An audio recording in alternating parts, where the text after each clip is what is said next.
So can we talk about, so my part of the evening, Steve and I are going to tag team here. I'm going to do half an hour, Steve will do a half an hour. So that's the way we're going to set it up for the next 5 weeks after tonight. So in Mark Mittelberg's intro, and that's what I send everybody. There's no pressure. If you don't have the time to read it, no big deal. If you don't read a chapter in the book, by the way, come anyway. Because again, nobody's going to get pressured or anything. So, come even if you miss the chance to read it. But I sent you 5 pages that were scanned from the introduction to Mittelberg's book. So it kind of gives you the traction for where we're going to go. And do you remember he started with a story? What was going on in that story? He had some younger people he was talking to. They couldn't get answers to anything. They couldn't get answers. How sad is that? They talked to youth pastors, they talked to people who are at a camp, and they said, don't bring those questions up, you're going to confuse people. That was their response. And so they said, I guess there's nothing to Christianity, and they walked away from it. And Mittelberg said, no, there is something to Christianity. But isn't that sad? It's like, well, you just have to have enough faith. Yeah, but faith in what? That's what Christianity is trying to answer. Well, what kind of faith do you want to have? So they were told, go away, basically, don't bother us. And I've heard that more than once from people who have had questions. They've been raised in the church, and either parents or somebody in charge at the church basically said, we don't want to hear this, it may shake people up. Really. So we're supposed to do much better than that as Christians. And Mittelberg had 2 sections of scripture, and I just want to read them quickly and have you think about what he was, why he put those on his intro. So this is from Colossians. Live wisely among those who are not believers, and make the most of every opportunity. Let your conversation be gracious and attractive so that you will have the right response for everyone. Again, what stood out to you as you either read it or you see it up here? Any phrase or any good challenge here to us as Christians? Be gracious as you deal with people. Yeah, be gracious. There are some obnoxious ways to be, which we don't want. Hey, Josie. So, yeah, there's grace that we're supposed to use, which some people have a difficult time with. But what else do you see? The right response. Yeah. You'll have the right response. Live wisely. Yeah. Making the most of every opportunity. Making the most of every opportunity. Wow. Which sounds like we better be ready. No matter where, no matter when. I like that word, live wisely, the word wisely. People know a lot of things these days, but I don't think a lot of people are wise. Do you? And then he said another verse to go to is take a look at what Peter had to say. If someone asks about your Christian hope, always be ready to explain it, but do this in a gentle and respectful way. You kind of hear the same message, don't you? Get ready, be ready, but there's a technique that you should use. An effective technique as opposed to an ineffective one. And that's if somebody asks us. And I bet we all have stories where we were kind of blindsided, we really weren't ready for it, and somebody threw a question at us. And we said, wow, I hope I took care of that okay, or I wish I'd answered better. But are we ready? And so this is where the book comes in. So Mittelberg said he and publishers got together and they did a survey. They asked 1,000 Christians, so that's pretty good sample size. What are the questions that you cringe and hope that people don't ask you as a Christian? And that's what the book is based on, 10 questions. Things like, and it's right on the front page here, how could a good God allow so much suffering? Why should I believe heaven and hell exist? Why do you condemn homosexuals? And on and on. So we've got to be ready. That's the challenge. Okay, so we did that. So he apparently is a believer in alliteration. There were 3 P's coming up. So the first P says, okay, here's how we're sure we're going to have the right response. He called it preparation. And so he says reading. Now he's talking about reading this book, but honestly, if you have any good book at home that you have on the shelf that has to do with apologetics, spend some time, take a look at some of them.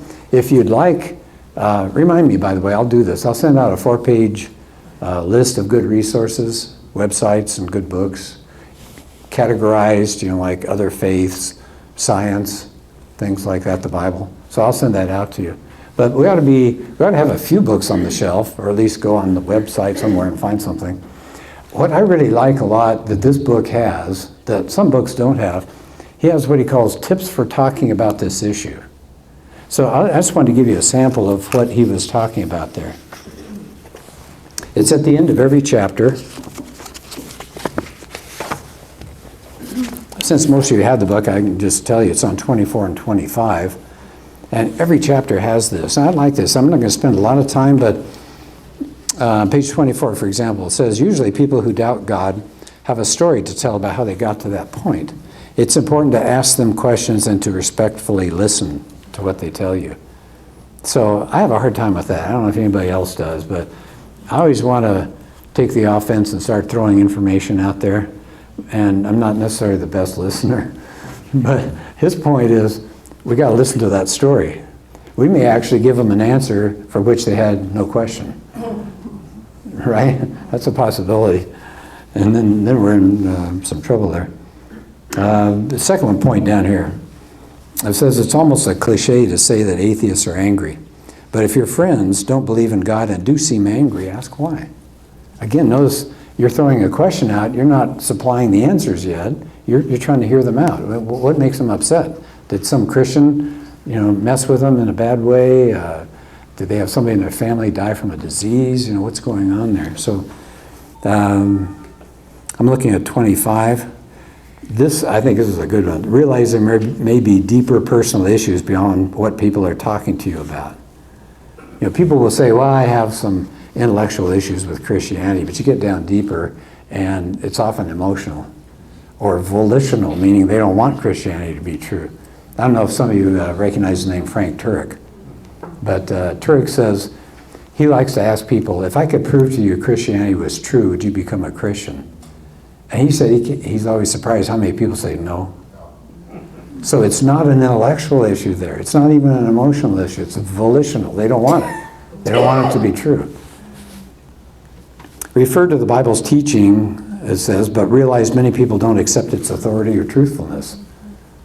Right? So we all think Bible verses are hugely important, but for the person out there in the world that thinks it's a 2,000-year-old dusty volume, sometimes it's kind of hard to get that over to them. But anyway, that's what's going on in every section, every chapter. So that might be something helpful for you to go to. And then, like I said, just listening, he points out. So first P, preparation. Then he talks about prayer. And he mentions 2 Corinthians. We use God's mighty weapons to knock down the strongholds of human reasoning. So who's got the weaponry? Not us, right? We're using God's weapons there. So prayer has got to be part of it here, big time. And then 3, he says, third P, proximity, meaning nearness. Paul says we should be finding common ground with everyone to spread the good news. So how do we do that? Well, have you ever gone to ball games, or you ever watch a ball game on TV and somebody's holding up a sign that says John 3:16? I don't know. Maybe it really does affect people, but don't you feel like if that person had found somebody at that ballpark and sat down with them for 20 minutes or 15 minutes, there'd be a more effective communication because it's now one-on-one and they know who that person is and they found out a little bit about them. Yeah, so I think you're a much more effective individual if you can get in one-on-one conversations there. So the purpose, so another P, so he's big on the letter P. 2 Corinthians 10, we're supposed to destroy every proud obstacle that keeps people from knowing God. And he says, be careful. We don't want to address every single fine point in Christianity because that's a rabbit hole. And they may not even care about some of those things. So whatever issue is that they've brought up, that's what we focus on. And then we're trying to knock down obstacles, not in obnoxious ways, but we're supposed to get rid of the things that are keeping people from being focused on Christ. The motivation, he says, ought to be love. They're not the enemy, right? They're people made in the image of God. And we're not trying to win an argument. That's not the whole point of this thing, to say, ha, got him. Right? It's not winning an argument. We're trying to draw people with our concern, with the fact that we care for them. He says, see if we can get people to move past spiritual barriers. And these are some of the barriers that this book is going to talk about. Why can't I be left alone to make my own choice for my own body? How many times do you hear that? It's called pro-choice. By the way, it's interesting, isn't it? People that want to argue an issue like to use vocabulary to put their point in the most positive way possible. So for Christianity, we would say we're pro-life, but the other side is going to say you're anti-choice. It's just kind of interesting how language gets used. Why should we believe in heaven and hell? So these are the kinds of things that this book is covering that are the barriers that people have out there. There are answers to all these things, which is really good. So I hope you feel that way and that you're going to come back, because there are answers to all of these issues that people bring up. So Greg Koukl, another favorite of ours, Steve and I really like Greg Koukl. He talks about harvesting and he talks about gardening. And he said some people win souls right and left. They go out and they explain the story of Jesus and people say, wow. And they just have a gift for it. And Koukl says he's not really good at that, which is funny because the guy's been in ministry for years and years and years.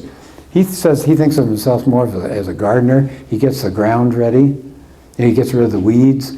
He cultivates the soil.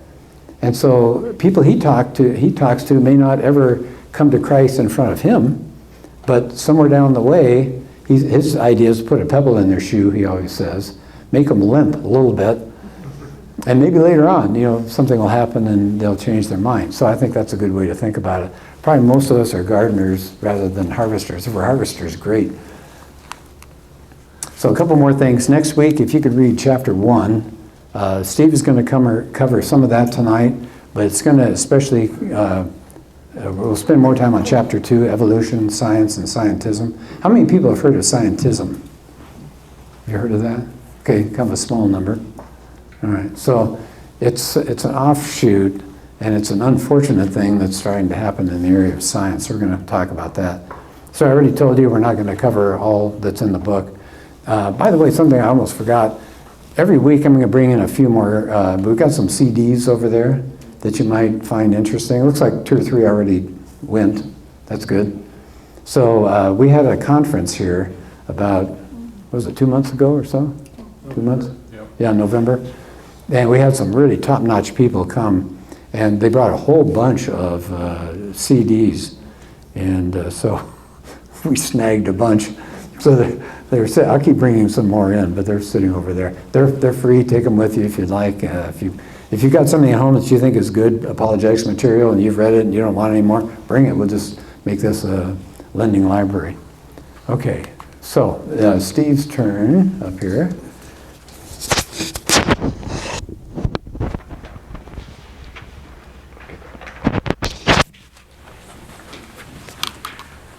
I don't know where to attach it.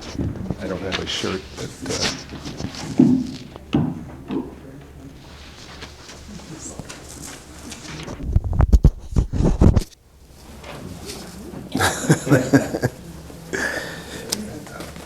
Can you two help get these passed out to the rows?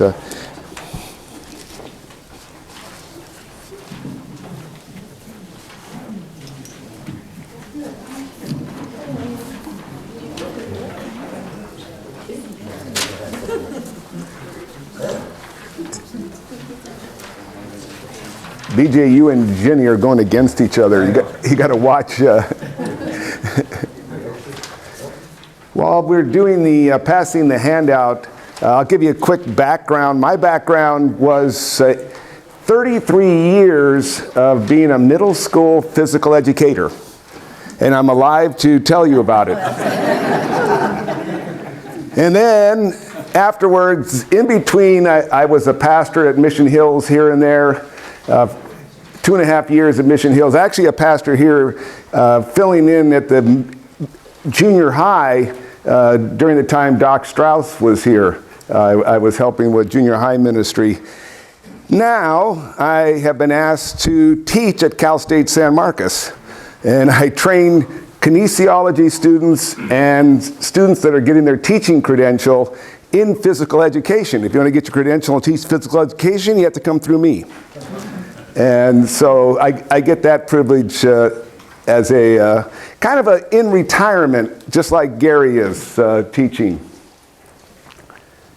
All right, is the universe designed? That's the question we're going to ask. Have you ever heard this? I cannot believe in a God I can't see, hear, or touch. How many have heard that before? You know, that was my excuse. I had no reason to believe in an invisible God. I was an athlete. I wanted to play baseball. I wanted to drink beer, play cards. I had no room for God. I didn't study it, but I didn't care about this invisible God. So I didn't even think about how the universe came into existence. However, when I came to know Christ in my early 30s, all of a sudden, everything started to make sense. I started to see evidence everywhere of God's existence. Well, on a hike with my nephew, we were in Mammoth. Hikes are a great place to tell people about Jesus, because they're stuck with you for 2, 3, 4 hours. And this nephew loved to talk to me about spiritual issues. And so I asked him, where does truth come from? He said, well, of course, truth comes from science. And I said, that's very interesting. I think truth comes from God. And he said, well, I don't believe in God, so I don't believe that's where truth comes from. Well, then my next question was, well, where did the universe come from? And he said, the universe is eternal. He had to make it eternal because he didn't want the universe to have a beginning. So you make it eternal, that it's always been here. Well, then I told him, you know what science says?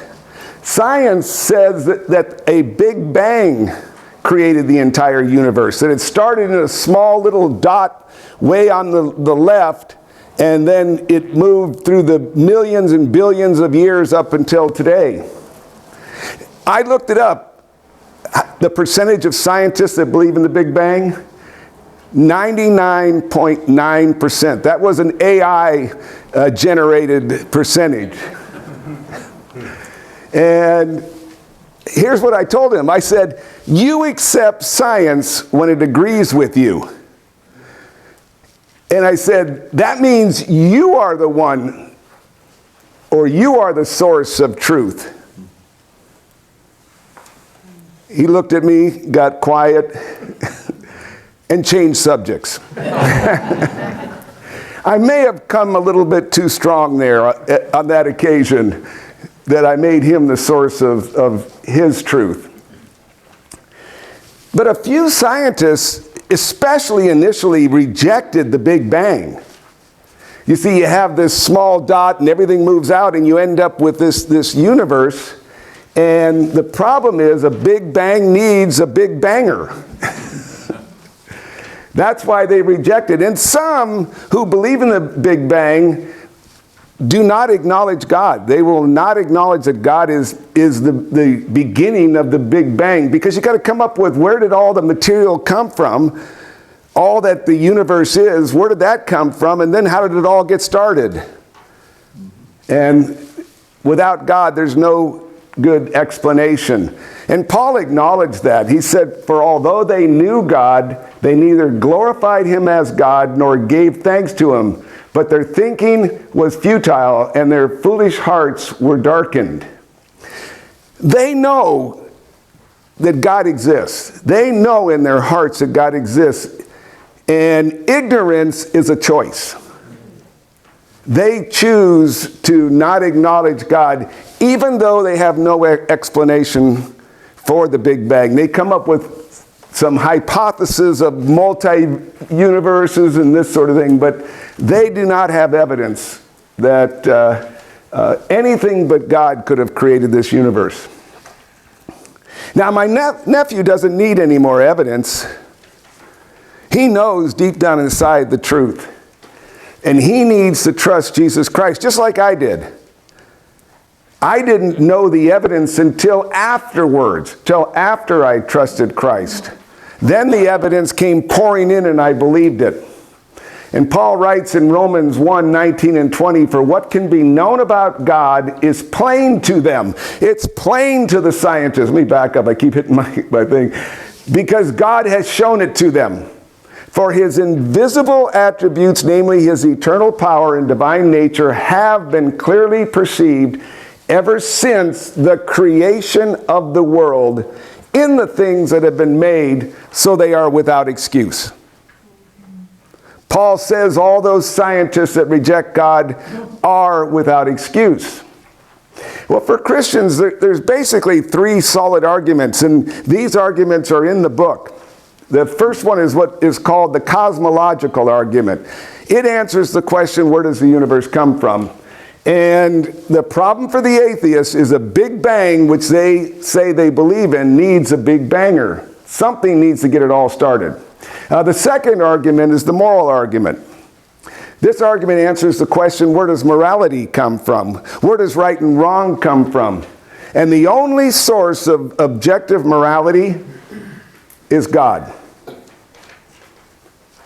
Objective morality, what is it? It's right for everyone, everywhere, for all time. Objective morality never changes. It never alters. But we're not going to use the cosmological argument. We're not going to use the moral argument. Instead, we're going to use the design argument. We're going to look at one of the three. And the universe seems designed for humans to exist. And that's what I am going to aim at right now. And when we finish, you're going to understand the design argument. You'll give evidence that God is the designer, and you'll leave with at least three evidences that you can pass on to somebody else. So we'll start with the argument for the design of the universe.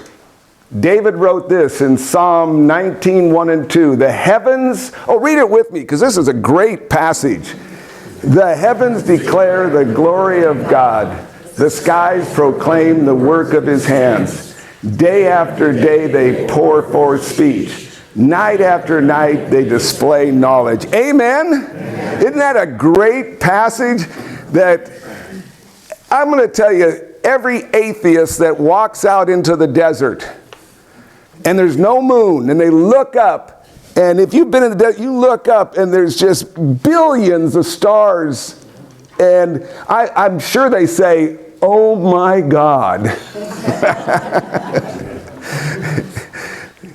But they don't want to acknowledge God, that's for sure. In fact, Paul says that it's so apparent that the universe is designed that they are without excuse. And if you reject God, you're going to experience his wrath. His punishment is upon you, and that's what Romans 1 says. So Dr. Craig, he uses these three areas, cosmological, moral, and design, in almost all of his debates. I've listened to, 30, 40 debates. Who is Dr. William Lane Craig? Probably the finest debater, Christian debater in the world. He takes on the best scientists there are. And in fact, he says, this is not to be arrogant, but he says he will not debate a person less than a doctorate.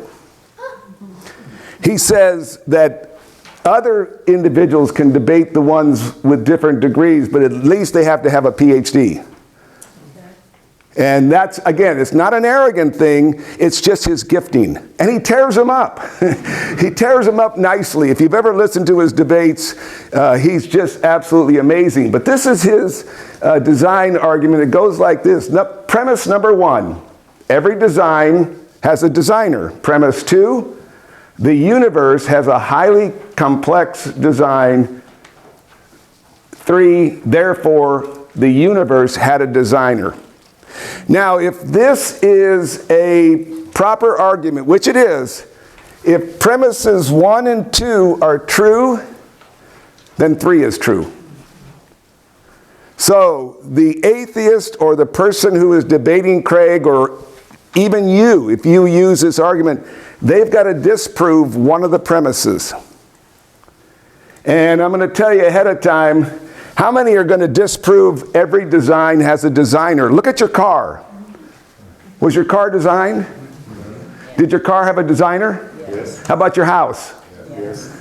Design has a design. Who's going to argue against number one? So they're going to have to attack number two. The universe has a highly complex design. They're going to have to get rid of that.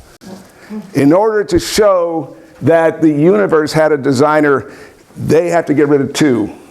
So, first off, there are at least, this was a few years ago I got this number, there was at least 122 factors that have to be perfectly balanced for life to exist on Earth. 122, over. It's probably 150, it might be 180, it might be 200 factors by now.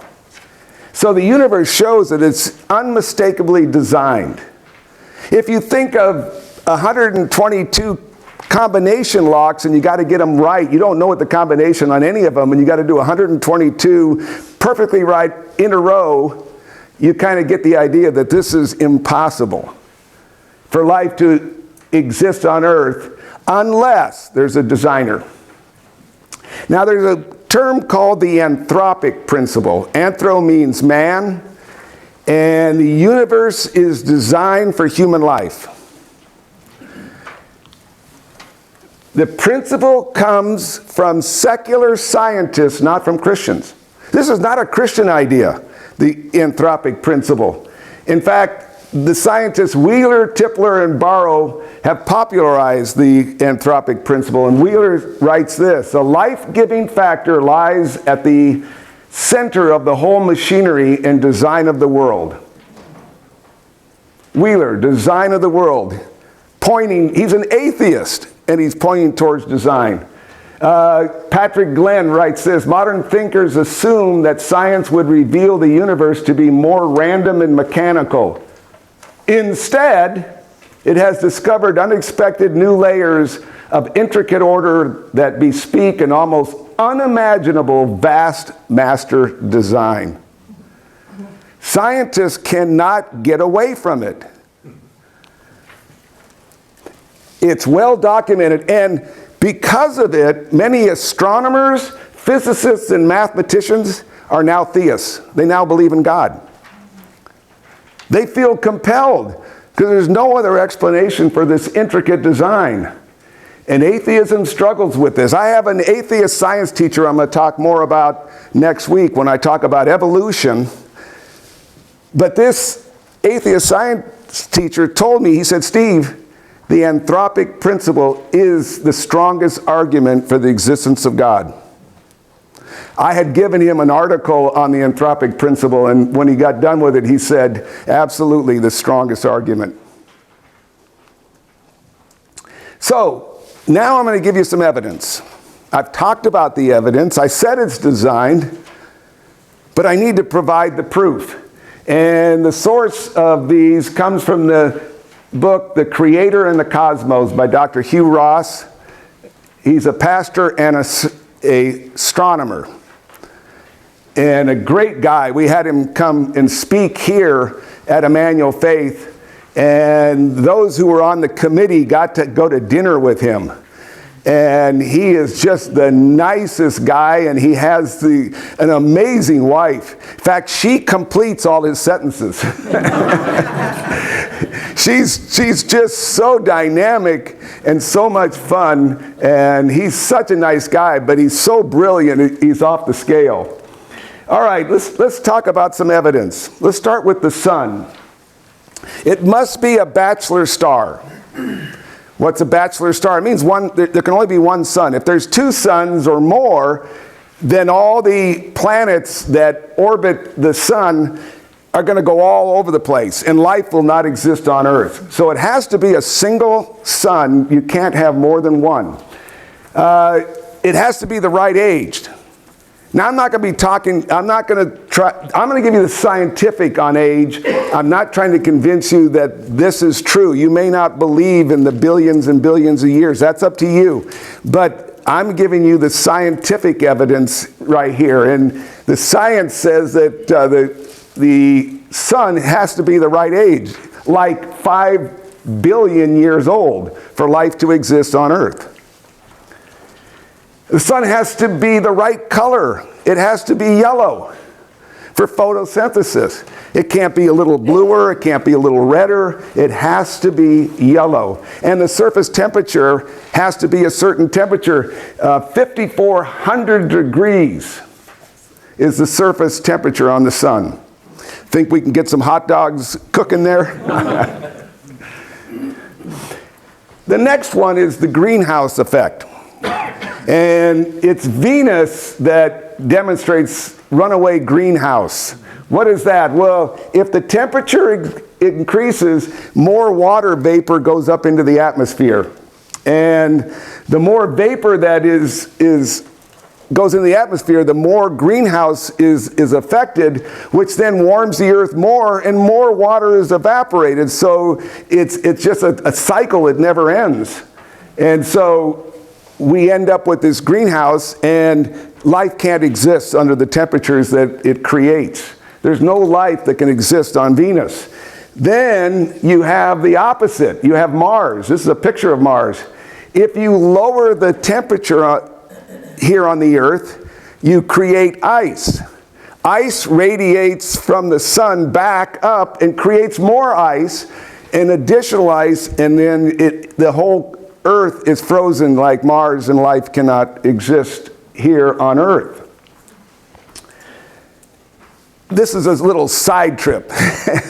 This isn't one of the evidences, but this was too amazing to pass up. We took a vacation. We're at Cedar Breaks, which is a national monument. That's over here. This is Cedar Breaks. It's beautiful. We were there in the winter, so we couldn't go hiking. But one of the rangers had 2 telescopes pointing up. And so I went over and asked him, what are they looking at? And he said, one of them's looking at the sun. It must have had all these filters so it doesn't burn your eyes out. And I said, can I look? And he said, absolutely. So I looked at the sun, and unbelievable. You see all these explosions coming off the sun. And those explosions are called nanoflares. And he said these nanoflares, each one that explodes off the sun is bigger than the Earth. That's why I mentioned it. Just crazy amazing what I saw through that telescope. So thankful that ranger was there to show that. All right, there's a balance that has to occur. And as the sun gets hotter, it gets hotter as it ages. As the sun gets hotter, the earth is cooled by life coming into the earth. It's lowered when life is introduced. And the decreasing temperature caused by life, here's what's crazy, exactly counterbalances the increase in the sun's temperature. Is that accident? What are we talking about? Exactly counterbalances. As the sun gets hotter, more life here, it counterbalances it. Crazy. Sun gets hotter and hotter, earth gets cooler and cooler. The planet's rotation must be right. If it slows down too much, we freeze.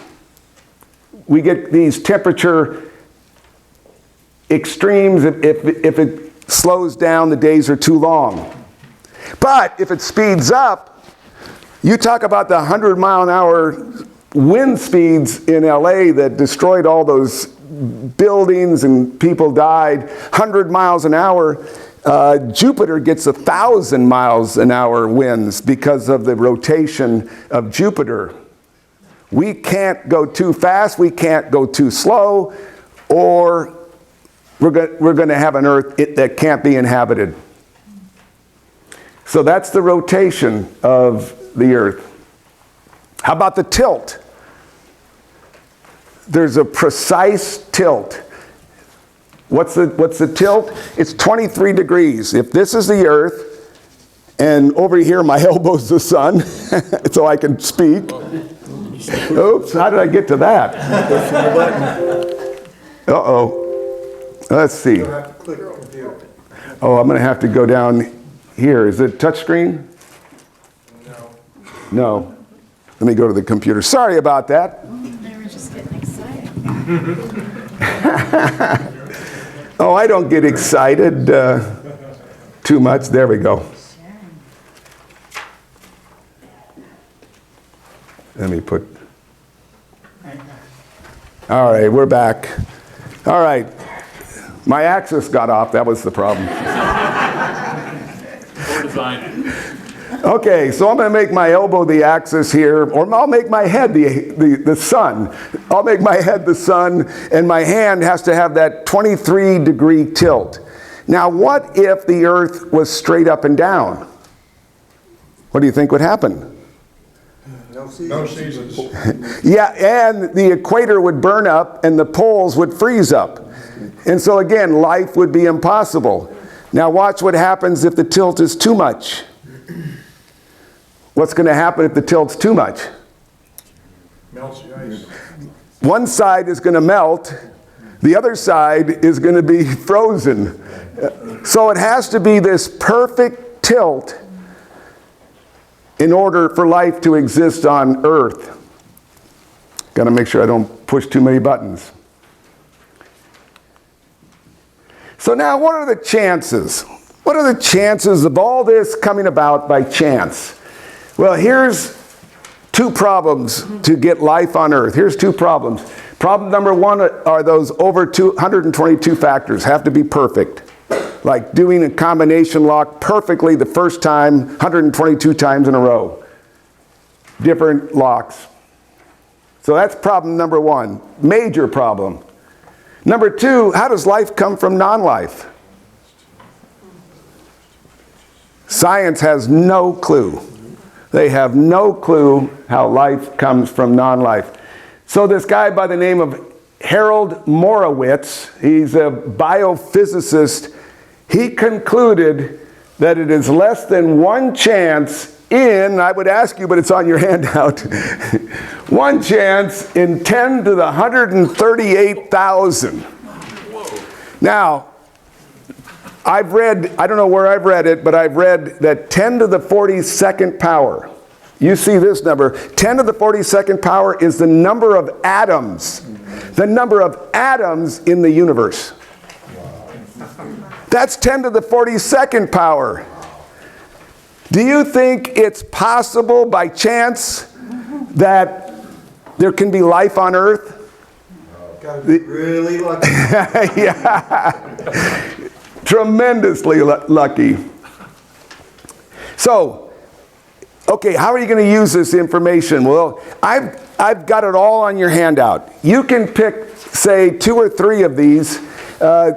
One, just tell somebody that the sun has to be by itself in order for life to exist on Earth. It has to be a bachelor star.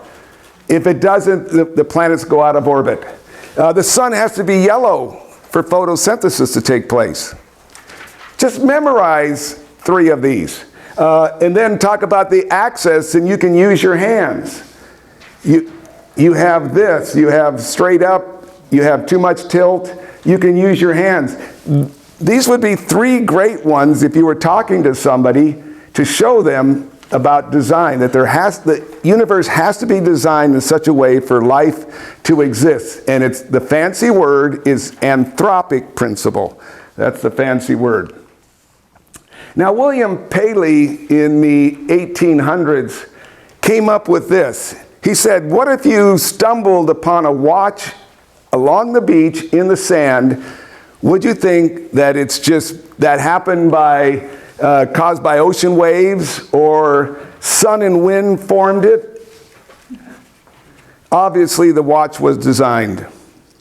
And he used that argument effectively many, many years ago. But I added to it. I came up with I've never read this, but I thought to myself, well, wait a second. What if we add a fish? A dead fish washes up on shore.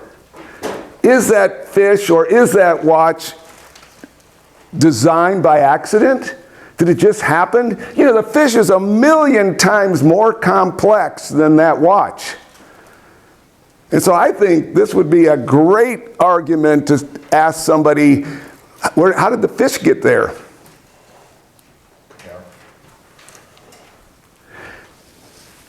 This is at Balboa Park, and we'll talk more about it. There's an optional field trip there that we're going to go on.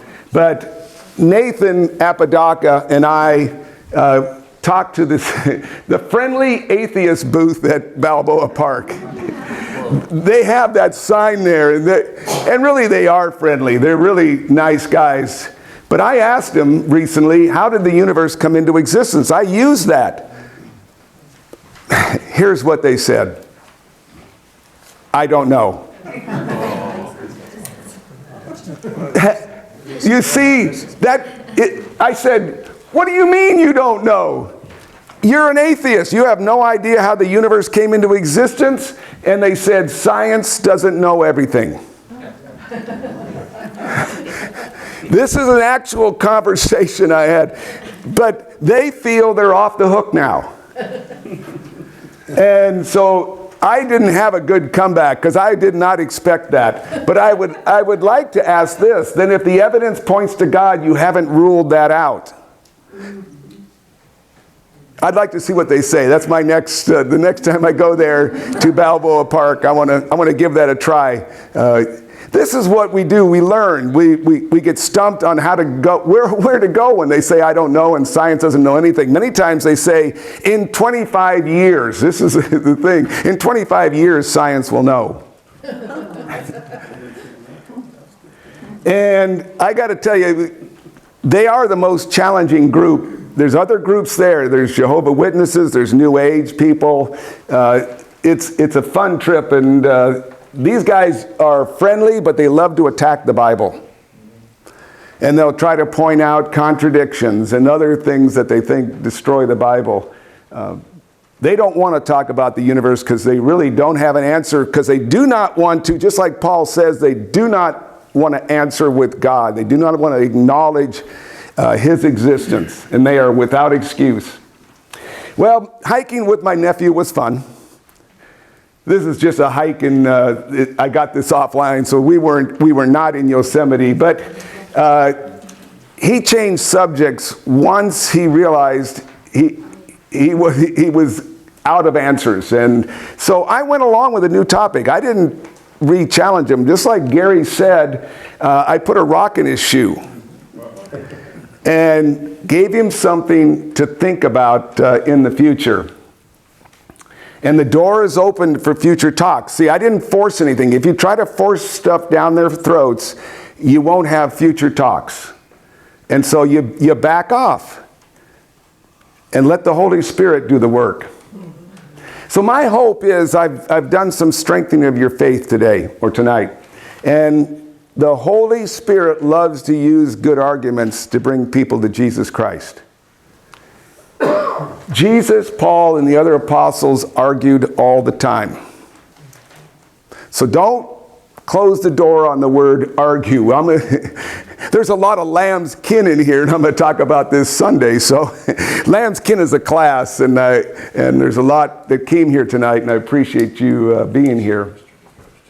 But we lovingly present the truth and let the Holy Spirit do his work. All right. I want to mention this. This is an optional trip. Anybody can go. And at the moment, I have Saturday the 15th etched out on my calendar. What we do is we meet here at 9 a.m., drive to Balboa Park, and from about 10 to 12:30, we talk with various people and get in discussions. If you like discussion better than argue, we get in discussions. And then at noon or 12:15 or whatever, there's a place for lunch. And we all sit around and chat and debrief and talk about our experiences and laugh and have a good time together. And we usually get home about 1:30. So we'll come back to this. I just wanted to let you know that the class is headed in a direction. It's headed towards trying to train you. And training is a little bit different than teaching. Teaching is one thing, but training is getting you ready for a conversation. And when we get closer, I'm going to have my friend Paul over here talk about his experience. We challenged him a couple years ago, and he's got some unique stories of his own. And there's others in here that have gone there and had a blast doing this.